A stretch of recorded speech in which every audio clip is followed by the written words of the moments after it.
Welcome to the realm of heroes and monsters. Story time with your host, AP Fuchs. Stories of intrigue, stories of horror, stories of superheroics, stories of monsters. Get ready, the thrill ride begins.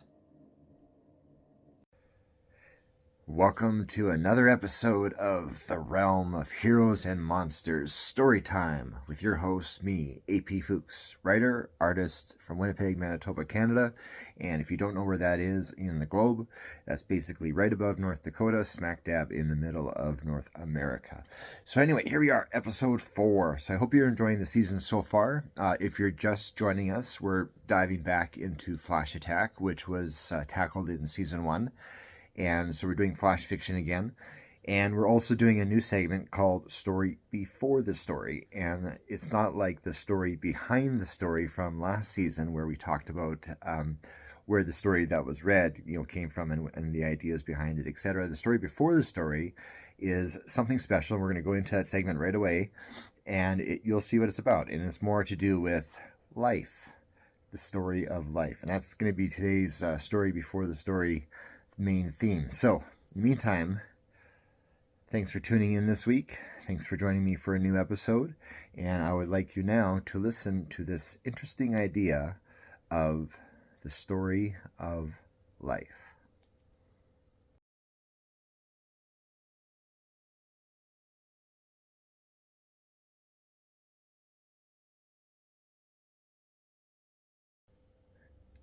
Welcome to Story Before the Story. So today we're going to talk about life.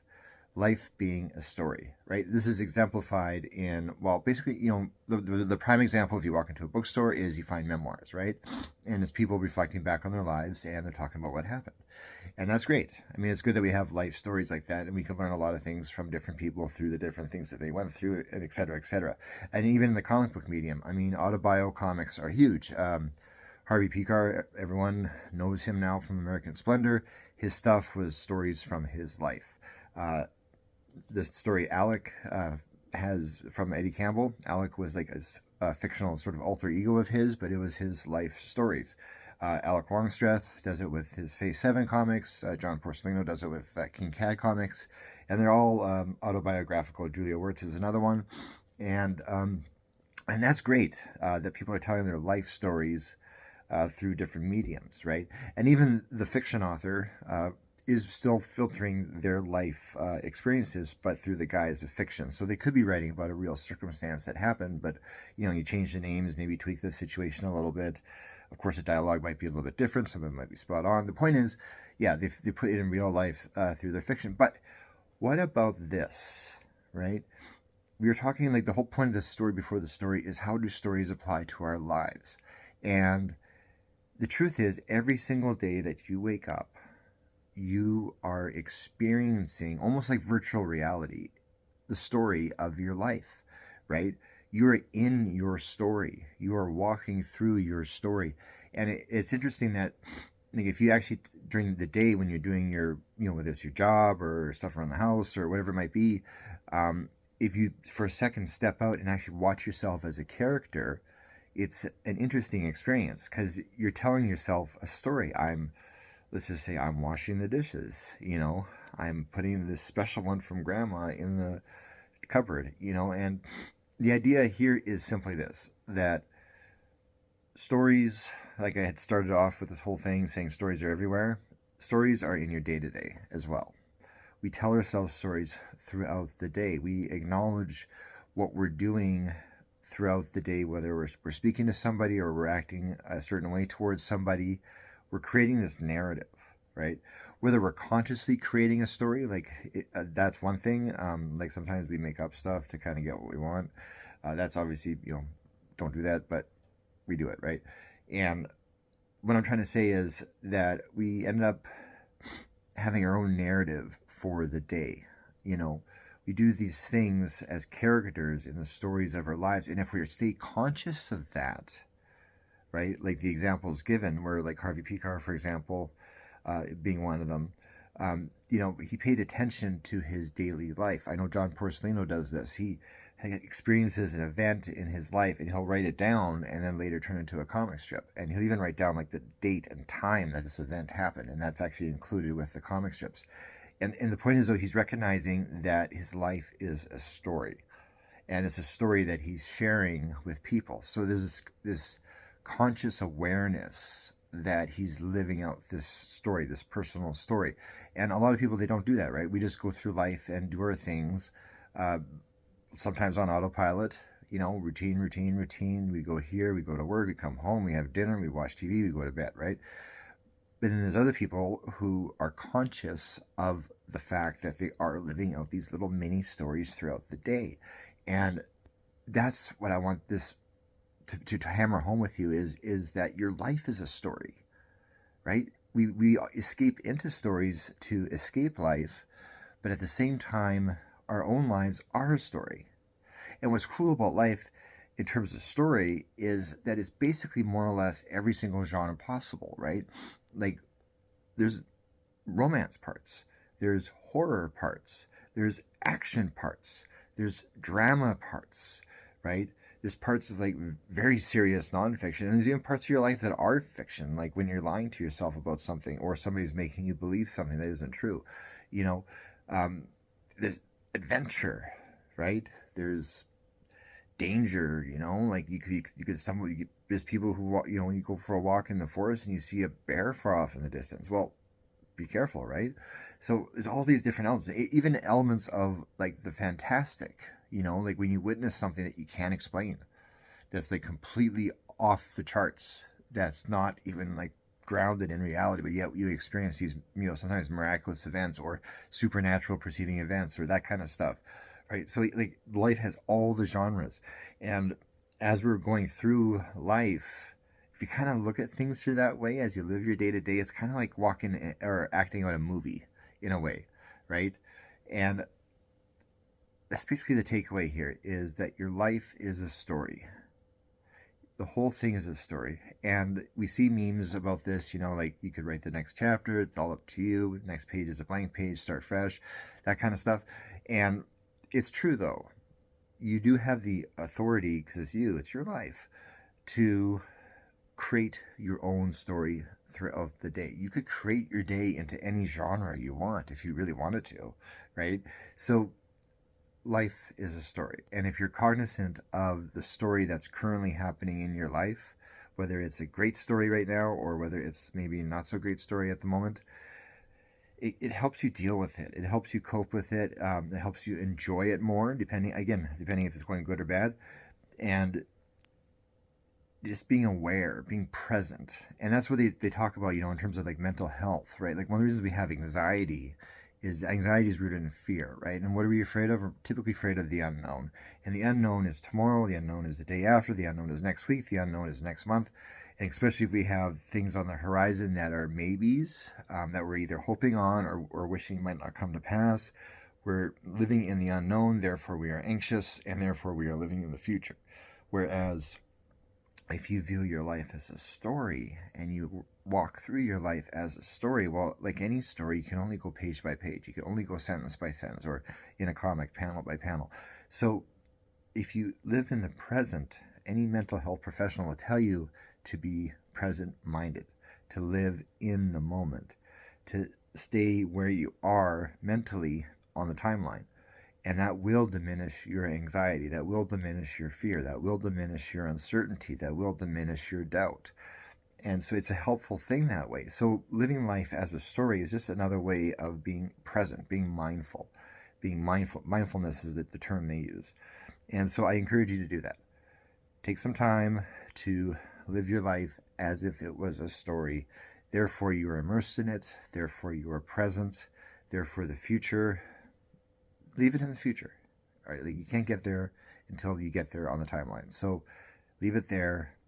Focus on today. I mean, even Jesus said as much, right? He said, don't worry about tomorrow. He's like, guys, there's enough problems today. Just take care of that first. Let tomorrow worry about itself. And that's good advice, like in general, right? So religious or otherwise, that he's not wrong, okay? So that's what I encourage you. Be present-minded. Your life is a story. Walk through the story, observe the story. Which parts of your life have the genres that you prefer? Maybe you should start doing more of those, right? If you're more into action and adventure and you don't have enough of that going on in your life, well, walk down the action adventure path.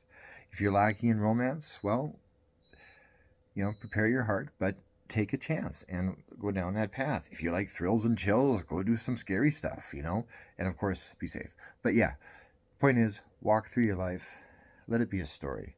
And if they're worth some good moments there, then write them down.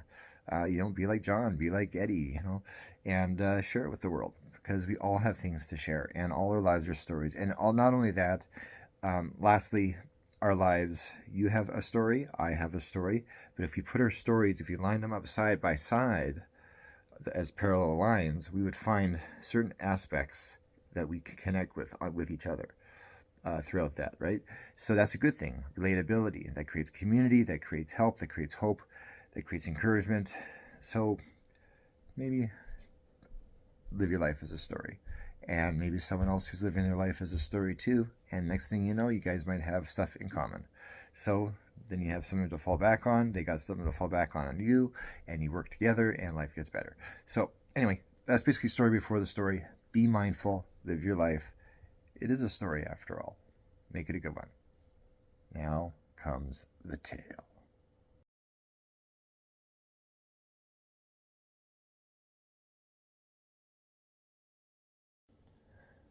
The drive. Janna was reluctant to head back into her old neighborhood. It was fairly glamorous compared to the rest of the city. Big houses, fancy front doors, bay windows. Every garage was at least a double, some a triple. But she knew its secrets. And Mike lived out here. Mike, tall, handsome, charming, the kind of guy any woman would fall head over heels for. But she knew this area. She knew the houses were just facades for things better left unknown. Like the Johnson residence. Jim Johnson liked to beat his wife, sometimes his kids. She drove past the house and noticed the curtains covering the windows. A little further down the street and she came up to the Bagleys. Mrs. Bagley, she didn't know her first name, liked to hit the bottle hard, which sometimes led her to hiding the walls and any piece of furniture she could find, especially the expensive china in the cabinet in the dining room. Janna knew that after walking past there every night, well, not every night, but one night in her teens, and overhearing the cops out front who were called onto the scene, she knew Mrs. Bagley's secret. She kept going. Christmas lights twinkled in some of the windows and shone bright around the garage doors. During her childhood, Christmas out here was magical, despite the Scrooges that lived inside most places. Too bad Mike had to make his home on her old stomping ground. Stomping. All those walks to school trudging through a foot of snow. All the times she had to climb the stairs up to her bedroom at her parents' command because the neighbors were getting loud. On the left were the Deffrins. Model parents and strong Christians. It was their kids that had been wayward and on more than one occasion got caught dealing pot. The youngest, Kyle, also threatened his brother with a kitchen knife. Janna's parents had moved out a long time ago. They got a condo closer to the city and also closer to her place. But tonight, she needed to see Mike. Had to see him. It was that beautiful smile of his that made him so inviting, but she put that out of her mind.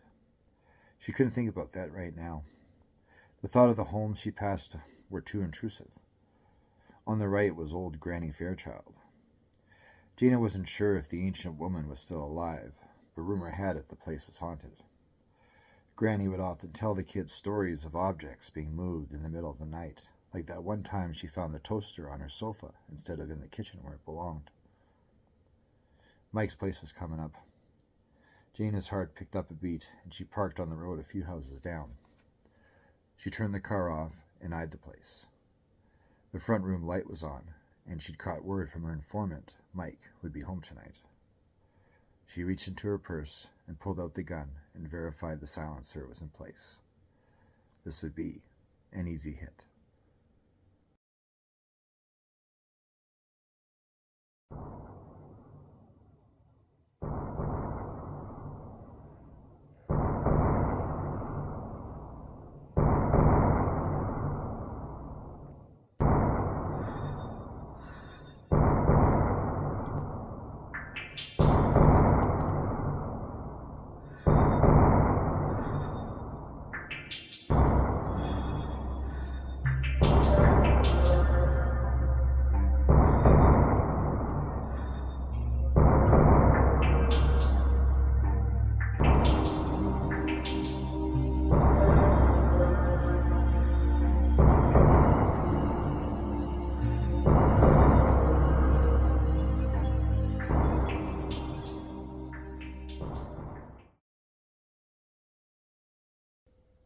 And welcome back to After the Credits. All right, so this one's a bit of a commercial. I want to invite you all to join my Patreon page. You have two options. One's just a general tip jar where you just throw in $1 and say, thanks for the online content.